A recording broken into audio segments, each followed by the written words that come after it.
Hi friends, welcome to Damayanti's veg recipes. ಮಧ್ಯಾಹ್ನದ ಊಟಕ್ಕೆ ಬಿಸಿ ಅನ್ನದ ಜೊತೆಗೆ ಒಂದು ಒಳ್ಳೆ ಸಾಂಬಾರ್ ರೆಸಿಪಿಯನ್ನು ಮಾಡಿ ತೋರಿಸ್ಕೊಡ್ತಾ ಇದ್ದೀನಿ. ಬಸಳೆ ಸೊಪ್ಪಿನ ಸಾರು ಸೂಪರಾಗಿರುತ್ತೆ.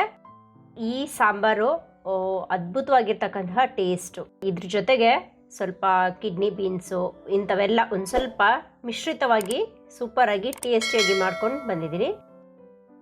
ಈ ಬಸಳೆ ಸೊಪ್ಪಿನ ಸಾರನ್ನು ಹೇಗೆ ಮಾಡೋದು, ಇದಕ್ಕೆ ಏನೇನು ಇಂಗ್ರೀಡಿಯೆಂಟ್ಸ್ನ ಹಾಕ್ಕೊಂಡು ಕ್ವಿಕ್ಕಾಗಿ ಹೇಗೆ ಮಾಡೋದು ರೆಸಿಪಿ ಅಂತ ನೋಡ್ಕೊಬರೋಣ. ತುಂಬ ಚೆನ್ನಾಗಿರುತ್ತೆ. ನೀವು ಖಂಡಿತವಾಗ್ಲೂ ಒಂದ್ಸತಿ ಟ್ರೈ ಮಾಡಲೇಬೇಕು. ಹಾಗಾದರೆ ಟ್ರೈ ಮಾಡೋಕ್ಕೆ ಮುಂಚೆ ರೆಸಿಪಿನ ಪೂರ್ತಿಯಾಗಿ ನೋಡ್ಕೊಂಡು ಬರೋಣ ಬನ್ನಿ.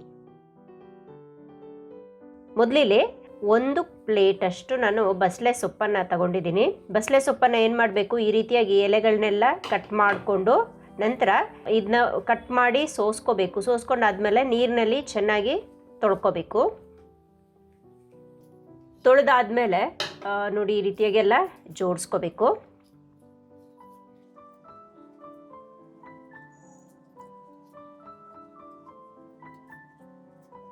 ಜೋಡಿಸ್ಕೊಂಡ ನಂತರ ಇದನ್ನ ಸಣ್ಣ ಸಣ್ಣ ತುಂಡುಗಳಾಗಿ ಕುಯ್ಕೋಬೇಕು. ಚಿಕ್ಕದಾಗಿರಬೇಕು. ಬಸಳೆ ಎಲೆ ತುಂಬ ಸಾಫ್ಟಾಗಿರುತ್ತೆ. ಇದು ತುಂಬಾ ರುಚಿಯಾಗಿರುತ್ತೆ ಮಾತ್ರ ಈ ರೆಸಿಪಿ. ಈ ರೀತಿಯಾಗಿ ಸಣ್ಣಕ್ಕೆ ಕುಯ್ಕೋಬೇಕು. ಕುಯ್ಕೊಂಡಾದ್ಮೇಲೆ ಇನ್ನೊಂದು ಸತಿ ನಾನು ಇದ್ರ ಮೇಲ್ಗಡೆ ಸುಮ್ಮನೆ ಈ ರೀತಿಯಾಗಿ ಚಾಕುವಿನಲ್ಲಿ ಒಂದು ಲೇಯರಾಗಿ ಕಟ್ ಮಾಡಿಕೊಂಡು ಇದನ್ನ ಪ್ಲೇಟಿಗೆ ಹಾಕಿ ಇಟ್ಕೊಂಡಿದ್ದೀನಿ. 1 ಪ್ಲೇಟಷ್ಟು ನಾನಿಲ್ಲಿ ತಗೊಂಡಿದ್ದೀನಿ.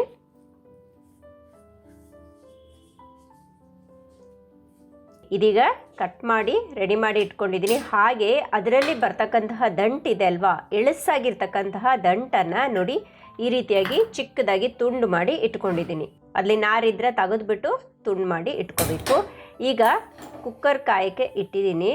ಕುಕ್ಕರ್ ಕಾದ ನಂತರ 1 ಟೇಬಲ್ ಸ್ಪೂನಷ್ಟು ಎಣ್ಣೆಯನ್ನು ಹಾಕೋಬೇಕು. ಎಣ್ಣೆ ಕಾದ್ಮೇಲೆ ಸಾಸಿವೆ 1 ಟೀ ಸ್ಪೂನ್,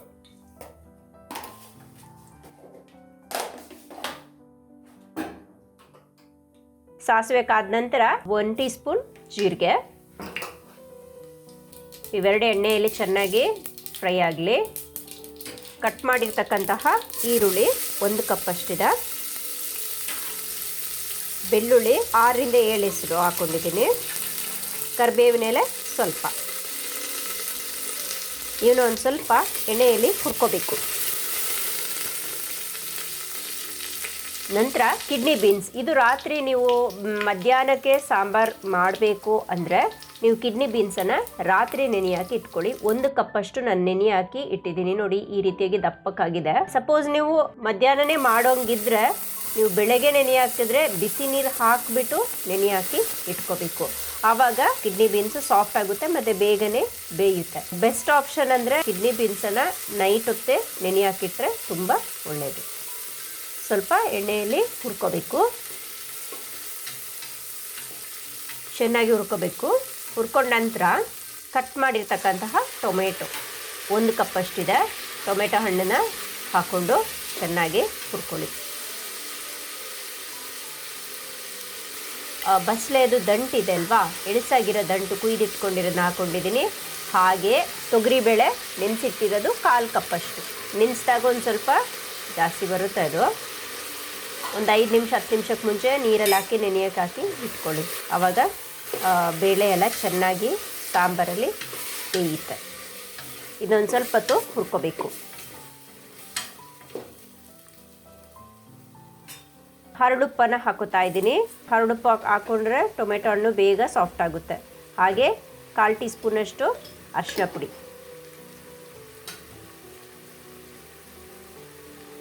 2 ಟೀ ಸ್ಪೂನ್ ಸಾರಿನ ಪುಡಿ ಹಾಕೋತಾ ಇದ್ದೀನಿ.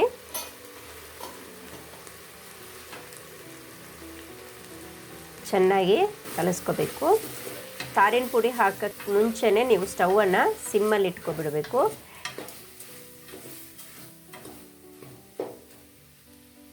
ಈಗ ಕಲಿಸ್ಕೊಂಡಾದ್ಮೇಲೆ ಕಟ್ ಮಾಡಿರುವ ಬಸಳೆ ಸೊಪ್ಪನ್ನು ಹಾಕೋತಾ ಇದ್ದೀನಿ. ಹಾಕ್ಕೊಂಡು ಚೆನ್ನಾಗಿ 1-2 ಸತಿ ಈ ರೀತಿಯಾಗಿ ಸೌಟಲ್ಲಿ ಕಲಿಸ್ಕೊಬಿಡಿ. ಬಸಳೆ ಸೊಪ್ಪೇನು ಎಣ್ಣೆಯಲ್ಲಿ ಚೆನ್ನಾಗಿ ಫ್ರೈ ಆಗಬೇಕು ಅಂತೇನಿಲ್ಲ. ಇವಾಗ 1 ಕಪ್ಪಷ್ಟು ನೀರನ್ನು ಹಾಕ್ಕೊಂಡಿದ್ದೀನಿ ನಾನು.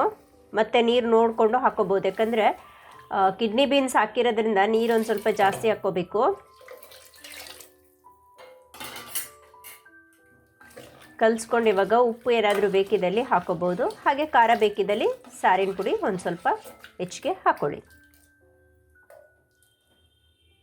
2.25 ಕಪ್ಪಷ್ಟು ನೀರನ್ನು ಹಾಕ್ಕೊಂಡಿದ್ದೀನಿ. ನೀವು ನೋಡಿಕೊಂಡು ಬಳಸ್ಕೋಬೇಕು. ಓಕೆ, ಇವಾಗ ಟೇಸ್ಟ್ ನೋಡಿಕೊಂಡು ಸಪೋಸ್ ಏನಾದರೂ ಬೇಕಿದ್ದಲ್ಲಿ ನಾವು ಹಾಕ್ಕೋಬೋದು. ಸ್ವಲ್ಪ ಬೇಕಿತ್ತು, ನಾನೊಂದು ಸ್ವಲ್ಪ ನೀರನ್ನು ಹಾಕ್ಕೊಂಡಿದ್ದೀನಿ. ಹಾಗೆ ಇದೀಗ ಮುಚ್ಚಳ ಮುಚ್ಚಿಬಿಟ್ಟು 4 ವಿಷಲ್ ಕೂಗೋಕ್ಕೆ ಬಿಡಬೇಕು. 4 ವಿಷಲ್ ಕೂಗಬೇಕು. ಒಟ್ಟಿನಲ್ಲಿ 4 ವಿಷಲ್ ಕೂಗೋಕ್ಕೆ ರೆಡಿಯಾಗಿದೆ. ಓಕೆ, ಫೈನಲ್ ಆಗಿ ಲಾಸ್ಟ್ ವಿಷಲನ್ನು ತೊಗೊಂಡಿದ್ದೀನಿ. 4 ವಿಷಲ್ ಆಗಿದೆ. 4 ವಿಷಲ್ ಆದಮೇಲೆ ಏನು ಮಾಡಬೇಕು, ಕಂಪ್ಲೀಟಾಗಿ ವಿಷಲ್ ತಣ್ಣಗಾಗೋಕ್ಕೆ ಬಿಡಬೇಕು. ತಣ್ಣಗಾದ ನಂತರ ಹೀಟೆಲ್ಲ ಕೂಲ್ ಆದಮೇಲೆ ಕುಕ್ಕರನ್ನು ಓಪನ್ ಮಾಡಿ ನೋಡಬೇಕು.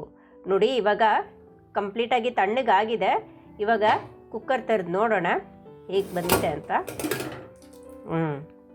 ಸೂಪರಾಗಿ ಸೊಪ್ಪೆಲ್ಲ ಚೆನ್ನಾಗಿ ಬೆಂದಿದೆ ನೋಡಿ, ನೀರು ಕರೆಕ್ಟಾಗಿದೆ.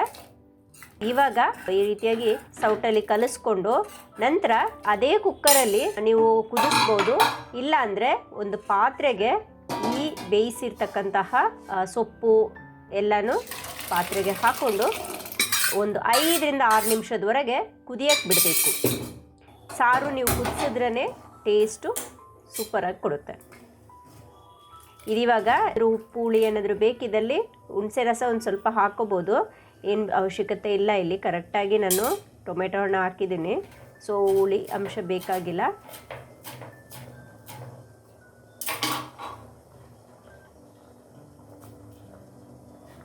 ಕೊತ್ತಂಬರಿ ಸೊಪ್ಪು ಹಾಕ್ಕೊಂಡು ಒಂದು ಸತಿ ಸೌಟಲ್ಲಿ ಚೆನ್ನಾಗಿ ಕಲಿಸ್ಕೊಂಡು ಇದನ್ನು ಕುದಿಯೋಕ್ಕೆ ಬಿಡಬೇಕು.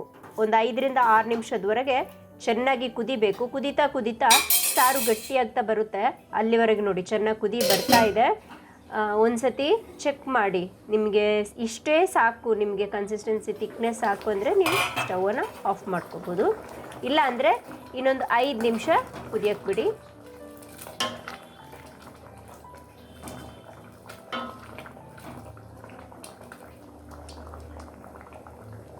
ಹಾಗೆ ಉಪ್ಪು ಬೇಕಿದ್ದಲ್ಲಿ ಹಾಕ್ಕೊಳ್ಳಿ. ನಾನಿನ್ನೊಂದು 5 ನಿಮಿಷ ಕುದಿಯೋಕ್ಕೆ ಬಿಡ್ತಾಯಿದ್ದೀನಿ. ಹಾಗೆ ಸಾಂಬಾರಂತೂ ಸಖತ್ತಾಗಿ ಟೇಸ್ಟ್ ಅಂತೂ ತುಂಬ ಚೆನ್ನಾಗಿ ಬಂದಿದೆ. ಅದ್ರ ಮಧ್ಯದಲ್ಲಿ ಕುದೀತಾ ಇರಲಿ ಸಾರು, ನಾನಿಲ್ಲಿ ಒಗ್ಗರಣೆಗೆ ರೆಡಿ ಮಾಡ್ಕೋತಾ ಇದ್ದೀನಿ. ಫ್ಲೇಮನ್ನು ಸ್ವಲ್ಪ ಕಡಿಮೆ ಮಾಡಿಕೊಂಡು 1 ಟೀ ಸ್ಪೂನಷ್ಟು ಎಣ್ಣೆಯನ್ನು ಹಾಕ್ಕೊಂಡು, ಎಣ್ಣೆ ಕಾದ್ಮೇಲೆ ಸಾಸಿವೆ ಹಾಕ್ಕೊಂಡಿದ್ದೀನಿ. ಸಾಸಿವೆ ಕಾದ ನಂತರ 1 ಒಣಮೆಣಸನ್ನ ಪೀಸ್ ಮಾಡಿ ಬ್ಯಾಡಗಿ ಚೀಲನ ಹಾಕ್ಕೊಂಡಿದ್ದೀನಿ. ಹಾಗೆ ಕರಿಬೇವಿನ ಎಲೆನೂ ಹಾಕ್ಕೊಂಡಿದ್ದೀನಿ. ಸ್ವಲ್ಪ ಹಿಂಗು, ಒಂದು ಚಿಟಿಕೆಯಷ್ಟು ಹಿಂಗನ್ನು ಹಾಕ್ಕೊಂಡು, ಹಚ್ಕಾರದ ಪುಡಿ 1/4 ಟೀ ಸ್ಪೂನ್ ಹಾಕ್ಕೊಂಡಿದ್ದೀನಿ. ಇಲ್ಲಿ ಸ್ಟವಲ್ಲಿ ಮುಚ್ಚಿಟ್ಟಿರುವ ಸಾರು ಕುದಿ ಬರ್ತಾ ಇದೆ. ಇದನ್ನು ಒಂದು ಸತಿ ಒಗ್ಗರಣೆನ ಚೆನ್ನಾಗಿ ಕಲಿಸ್ಕೊಬಿಟ್ಟು ಕುದಿ ಬರ್ತಾ ಇರುವ ಸಾರಿನ ಮೇಲೆ ಹಾಕ್ಕೊಳ್ಳೋಣ. ಒಗ್ಗರಣೆ ಕೊಟ್ಟಾಗಲೇ ಸಾರು ಸಕ್ಕತ್ತಾಗಿರುತ್ತೆ. ಟೇಸ್ಟ್ ಅಂತೂ ಅದ್ಭುತವಾಗಿರುತ್ತೆ. ನೀವೆಲ್ಲ ನಿಜವಾಗ್ಲೂ ಟ್ರೈ ಮಾಡಲೇಬೇಕು, ಅಷ್ಟು ಚೆನ್ನಾಗಿರುತ್ತೆ. ಬಸಳೆ ಸೊಪ್ಪು ಅಂದ್ರೇ ಅದ್ರದ್ದು ಟೇಸ್ಟೇ ಬೇರೆ, ತುಂಬ ಚೆನ್ನಾಗಿರುತ್ತೆ. ಈ ಬಸಳೆ ಸೊಪ್ಪಂತೂ ಈ ರೀತಿಯಾಗಿ ನಾನು ಹೇಗೆ ತೋರಿಸಿದ್ದೀನಿ ಆ ರೀತಿಯಾಗಿ ಮಾಡಿ ತುಂಬ ರುಚಿ ಕೊಡುತ್ತೆ. ಅನ್ನದ ಜೊತೆಗೆ ಒಳ್ಳೆ ಕಾಂಬಿನೇಷನ್. ಬಿಸಿ ಬಿಸಿಯಾಗಿ ಅನ್ನ, ಈ ಸಾಂಬಾರು, ಒಂದು ಸ್ವಲ್ಪ ತುಪ್ಪ ಹಾಕ್ಕೊಂಡು ತಿಂತಾಯಿದ್ರೆ ಸಕ್ಕತ್ತಾಗಿರುತ್ತೆ. ಓಕೆ ಫ್ರೆಂಡ್ಸ್, ನೋಡ್ಕೊಂಡ್ರಲ್ಲ ಬಸಳೆ ಸೊಪ್ಪಿನ ಸಾರನ್ನು ಹೇಗೆ ಮಾಡೋದು, ಏನೇನು ಇಂಗ್ರೀಡಿಯೆಂಟ್ಸ್ನ ಹಾಕ್ಕೊಂಡು ಬಸಳೆ ಸೊಪ್ಪು ಸಾರನ್ನು ಸಿಂಪಲಾಗಿ ಕ್ವಿಕ್ಕಾಗಿ ಮಾಡ್ಕೋಬೋದು. ಈ ರೆಸಿಪಿ ಮೇಯ್ನಾಗಿ ಇದಕ್ಕೆ ನೀವು ಕಿಡ್ನಿ ಬೀನ್ಸನ್ನು ಹಾಕಿದಾಗಲೇ ಟೇಸ್ಟ್ ಅದ್ಭುತವಾಗಿರುತ್ತೆ. ನಿಮಗೆ ಇಷ್ಟ ಇದ್ದರೆ ನೀವು ಇದಕ್ಕೆ ಆಲೂಗೆಡ್ಡೆಯನ್ನು ಹಾಕೋಬೋದು, ರುಚಿ ಇನ್ನೂ ಚೆನ್ನಾಗಿರುತ್ತೆ. ಆಲೂಗಡ್ಡೆ ಇಷ್ಟ ಇಲ್ದಿರೋರು ಸ್ಕಿಪ್ ಮಾಡ್ಕೋಬೋದು. ಆದರೆ ಕಿಡ್ನಿ ಬೀನ್ಸ್ ಹಾಕಿದಾಗಲೇ ಇದಕ್ಕೆ ರುಚಿ ತುಂಬ ಹೆಚ್ಚು ಮಜಾ ಕೊಡೋದು. ಖಂಡಿತವಾಗ್ಲೂ ಫ್ರೆಂಡ್ಸ್, ಈ ರೆಸಿಪಿನ ನೀವು ಟ್ರೈ ಮಾಡಿ ಹಾಗೇ ರೆಸಿಪಿ ಹೇಗಿತ್ತು ಅಂತ ನನಗೆ ಕಮೆಂಟ್ ಮೂಲಕ ತಿಳಿಸಿ. ನನ್ನ ಈ ರೆಸಿಪಿ ನಿಮಗೆ ಇಷ್ಟ ಆಗಿದ್ರೆ ಒಂದು ಲೈಕ್ ಕೊಡಿ, ಹಾಗೆಯೇ ಎಲ್ಲರಿಗೂ ಶೇರ್ ಮಾಡಿ. ಮತ್ತು ಈ ರೀತಿಯಾದ ಡಿಫ್ರೆಂಟಾಗಿ ಟೇಸ್ಟಿಯಾಗಿರ್ತಕ್ಕಂತಹ ರೆಸಿಪೀಸ್ಗೆ ದಮಯಂತೀಸ್ ವೆಜ್ ರೆಸಿಪೀಸ್ ಚಾನಲ್ನ ಸಬ್ಸ್ಕ್ರೈಬ್ ಮಾಡಿ. ಮತ್ತೊಂದು ಹೊಸ ರೆಸಿಪಿಯೊಂದಿಗೆ ಮತ್ತೆ ಸಿಗ್ತೀನಿ. ಧನ್ಯವಾದ.